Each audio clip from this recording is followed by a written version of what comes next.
Hello, everyone, and welcome to Relationships Lesson 5, Social Exchange Theory. Now, before we start properly, just a quick introduction to the theory.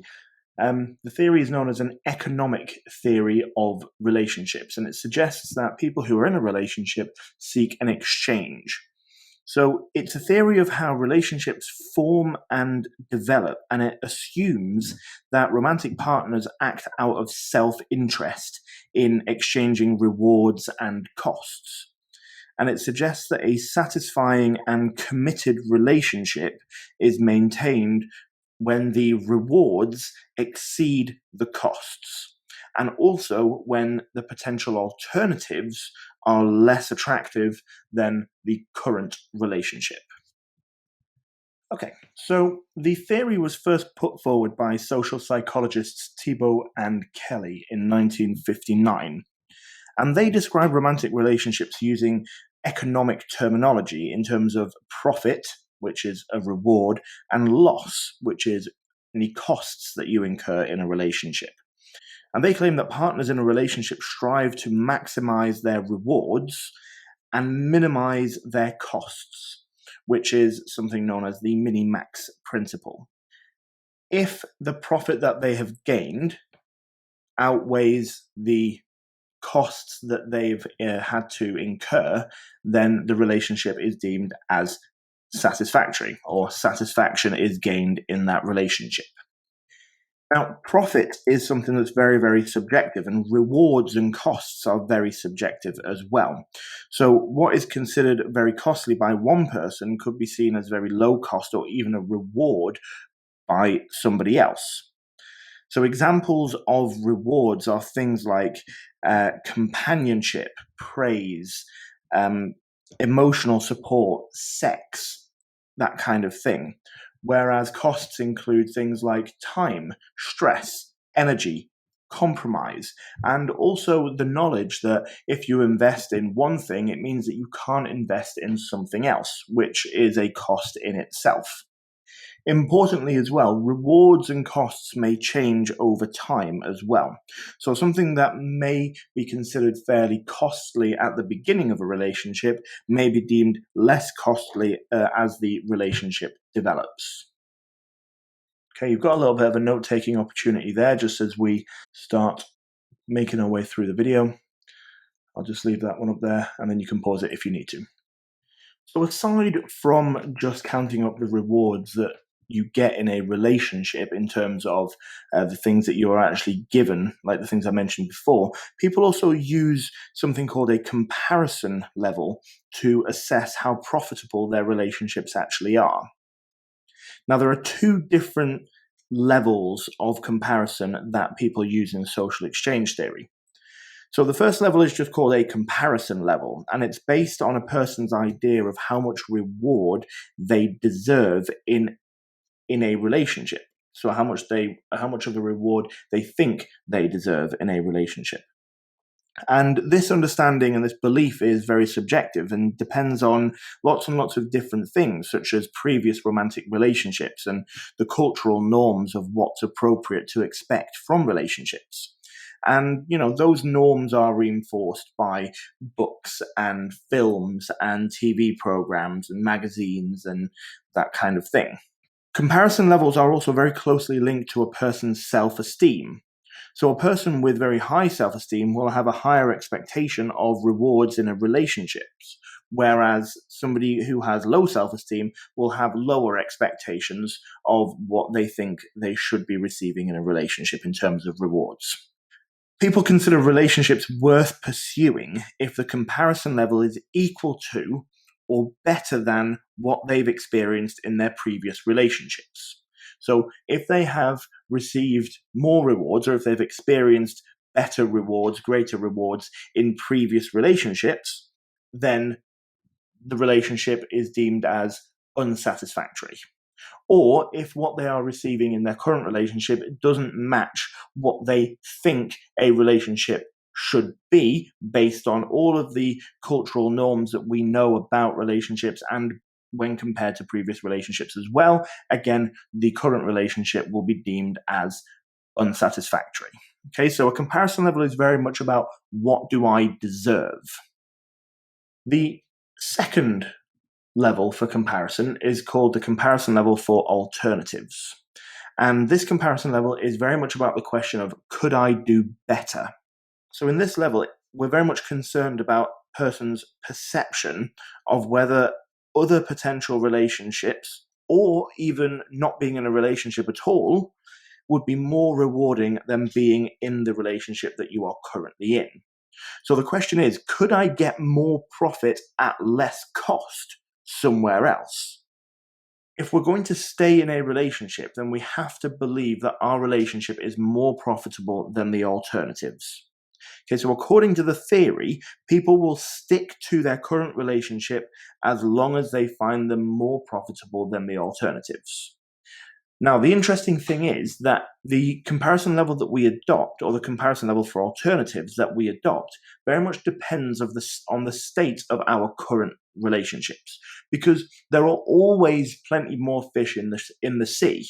However, if we are happy in our current relationship, if we are satisfied with our current relationship, then chances are we won't even see the alternatives. So people like Duck, another psychologist, suggests that actually we only really see the alternatives if we are unhappy in our relationships. We don't even really notice the available alternatives until we are unhappy. Okay, once again, got a little note-taking opportunity for you there, so feel free to pause the video. Okay, so the final bit of social exchange theory is that, according to Thibault and Kelly, all relationships proceed through a series of stages. So it starts off with a sampling stage, which is where people explore potential rewards and costs of relationships, not necessarily just romantic relationships, but they do this by either direct experience or by observing others.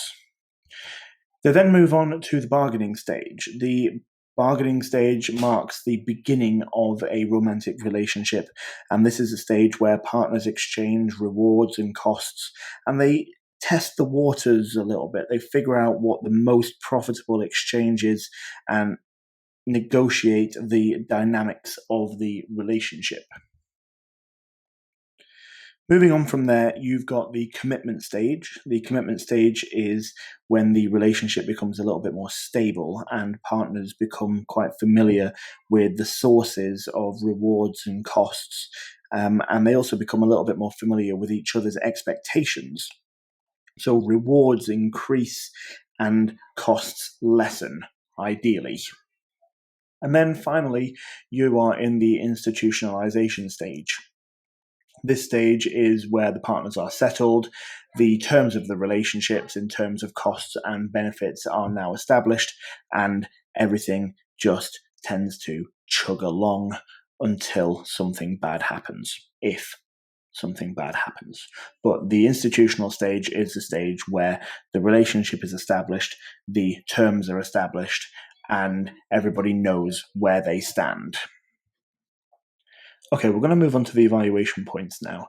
I've got 4 evaluation points for you in total. I'll talk through those and explain them all to you. And then after I've explained them to you, I have 3 of those 4 evaluation points written out as full peel paragraphs towards the end of the presentation, just so that you can see what those would look like.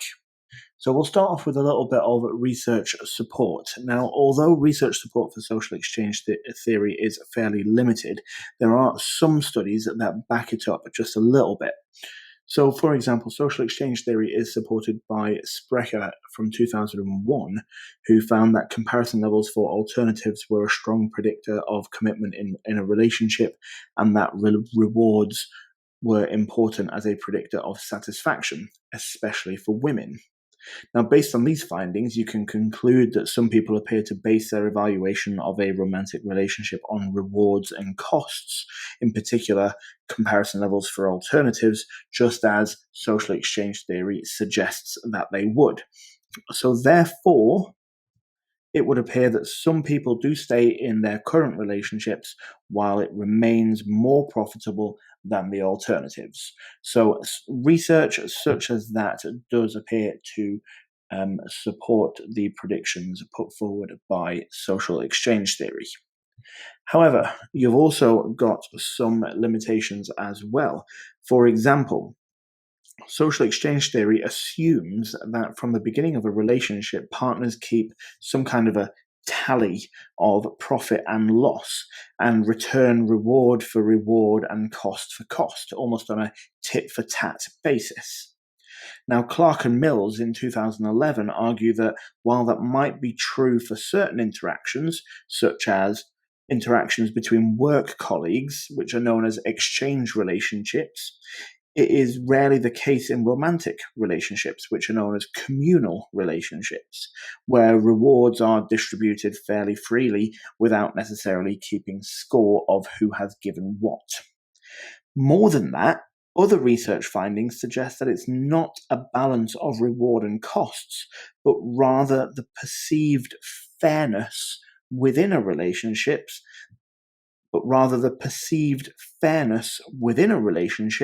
that keeps partners happy and committed.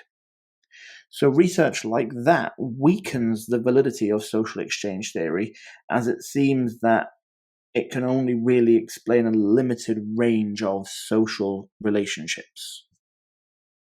Okay, so moving on, you also have an issue of cause and effect. So some researchers argue that there is an issue with cause and effect in regard to the assumptions put forward by social exchange theory. So Argyle in 1987 argues that people actually rarely start assessing their relationships before they feel unsatisfied with them. So, for example, being unhappy in a relationship may lead a person to question whether or not there are more rewards than costs in their relationships and what the potential alternatives may be. However, these thoughts only really occur after the dissatisfaction has been discovered. So that contradicts social exchange theory, because social exchange theory assumes that assessing profit and loss is the way in which all relationships are maintained, even happy ones. Whereas Argyle is suggesting that actually we don't really start considering profit and loss until we become dissatisfied. So it's throwing the whole theory on its head a little bit. Moving on, you also have an issues and debates point here as well. And that is that basing the explanation of such a complex phenomenon as romantic relationships purely on costs and rewards makes it very reductionist, and it actually limits the range of real-life romantic experiences that it can explain. So, for example, social exchange theory can't explain why many people stay in abusive relationships, for example, despite the fact that there are fairly few rewards in such relationships and overwhelming costs in such relationships.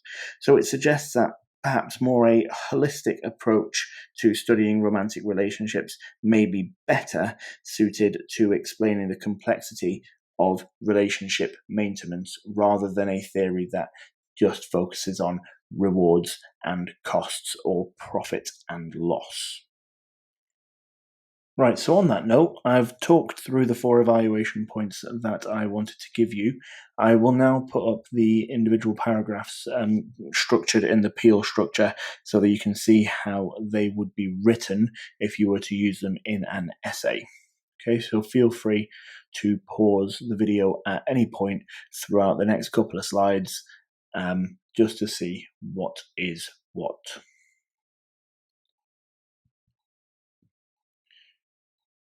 Okay, and just to finish off, obviously relationships is a paper 3 topic, and as you all know, paper 3 is going to be overwhelmingly essays, and so there's a couple of 16-mark essays there just for you to have a little look at. So you've got a 16 marker on social exchange theory up the top there, and then you've also got 2 16 markers on filter theory down the bottom. They're just things to think about if you wanted to write an essay but couldn't think of your own essay title. those are two that you could have a little go at. Okay, and that is the end of the presentation. I hope everything has made sense. I hope the evaluation points have all been clear, and I hope the theory has been clear as well. And thank you very much for listening.